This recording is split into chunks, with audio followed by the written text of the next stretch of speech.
গত ২৮ ফেব্রুয়ারি থেকে শুরু হওয়া রক্তক্ষয়ী সংঘাতের ২ সপ্তাহ পার হওয়ার পর এবার সুর নরম নয়, বরং কড়া শর্ত দিলেন ইরানের প্রেসিডেন্ট মাসুদ পেজেশকিয়ান। যুদ্ধ বন্ধ করতে হলে মানতে হবে ৩টি প্রধান শর্ত। রাশিয়া ও পাকিস্তানের নেতাদের সাথে আলোচনার পর সামাজিক যোগাযোগ মাধ্যম এক্সে এই বিস্ফোরক ঘোষণা দিলেন তিনি। বিস্তারিত জানাচ্ছেন মিরাজ হোসাইন। টানা ২ সপ্তাহের ভয়ঙ্কর ধ্বংসযজ্ঞের পর এবার কূটনৈতিক টেবিল উত্তপ্ত করে তুললেন ইরানের প্রেসিডেন্ট মাসুদ পেজেশকিয়ান। বুধবার সামাজিক যোগাযোগ মাধ্যম এক্সে দেয়া এক পোস্টে তিনি পরিষ্কার করে জানিয়ে দিয়েছেন, তেহরান শান্তি চায়, তবে সেই শান্তির চাবিকাঠি এখন ওয়াশিংটন আর তেল আবিবের হাতে। ৩টি সুনির্দিষ্ট শর্ত পূরণ না হলে থামবে না ইরানের ক্ষেপণাস্ত্রের গর্জন। প্রেসিডেন্ট পেজেশকিয়ানের প্রথম শর্তটি হল ইরানের ন্যায্য ও বৈধ অধিকারের আন্তর্জাতিক স্বীকৃতি। দ্বিতীয় শর্তে তিনি দাবি করেছেন, যুদ্ধের ফলে ইরানের যে অপূরণীয় ক্ষতি হয়েছে তার যথাযথ ক্ষতিপূরণ দিতে হবে।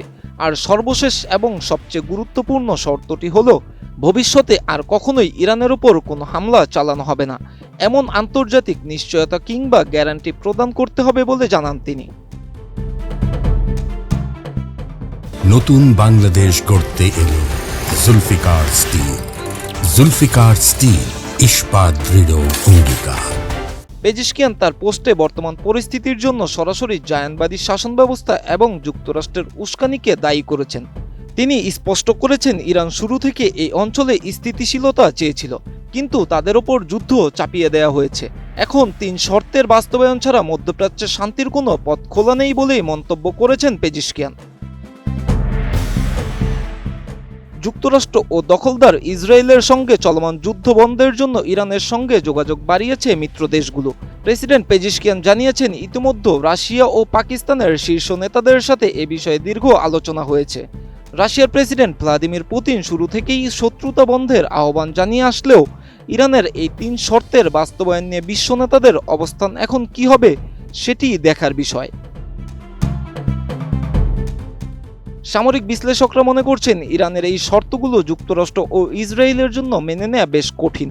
বিশেষ করে যুদ্ধের ক্ষতিপূরণ এবং ভবিষ্যৎ হামলার নিশ্চয়তা দেওয়ার বিষয়টি ট্রাম্প প্রশাসনের জন্য এক বড় চ্যালেঞ্জ। তবে শর্ত দেওয়ার মাধ্যমে ইরান বুঝিয়ে দিয়েছে, তারা কেবল যুদ্ধের ময়দানে নয়, বরং কূটনীতির লড়াইও প্রতিপক্ষকে চাপে রাখতে চায়। ২৮ ফেব্রুয়ারির সেই ভয়াবহ হামলার পর থেকে বদলে গেছে মধ্যপ্রাচ্যের মানচিত্র। এখন দেখার বিষয়, পেজেশকিয়ানের এই ৩ শর্ত কি যুদ্ধের আগুনে জল ঢালবে, নাকি প্রত্যাখ্যানের পর সংঘাত আরও ভয়াবহ রূপ নেবে। উত্তর পেতে বিশ্ববাসী তাকিয়ে রয়েছে হোয়াইট হাউসের দিকে। Miraj Hossain, ATN news.